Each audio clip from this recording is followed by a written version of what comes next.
De l'ombre au feu des projecteurs, porté aujourd'hui par un électorat hétéroclite, il y a seulement 3 ans, Emmanuel Macron était encore peu connu en France. Certains analysent sa spectaculaire ascension comme le résultat d'une volonté des Français de donner à la France un nouveau visage. D'autres pensent que le succès d'Emmanuel Macron met en évidence les échecs successifs de la gauche et de la droite. La journaliste du Figaro, Anne Fulda, auteure d'une biographie intitulée « Emmanuel Macron, un jeune homme si parfait », livre sa vision des choses. Et là, ce qui est frappant, c'est qu'il part avec a priori assez peu de chance de son côté. Il se lance dans l'aventure.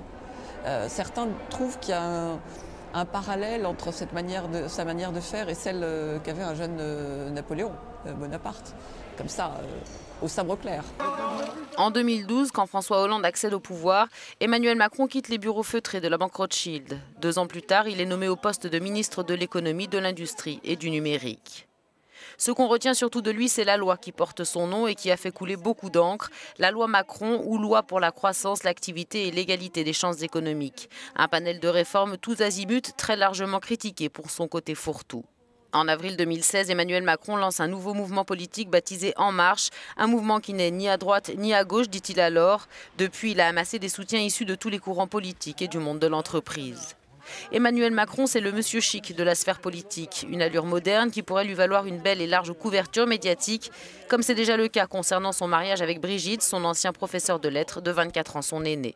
Une relation durable perçue par certains comme le signe de son engagement pour la France. Je pensais que c'était une superbe histoire et en plus il a été très bien accepté par les enfants de Brigitte et je trouve que c'est leur histoire à eux et je n'ai pas à m'immiscer là-dedans, mais je trouve que c'est très beau, c'est une preuve d'engagement comme il se fait pour s'engager pour la France. Ses détracteurs lui reprochent de n'avoir jamais été élu, mais son message et sa persévérance valent à Emmanuel Macron d'être devenu l'un des hommes politiques les plus populaires de France.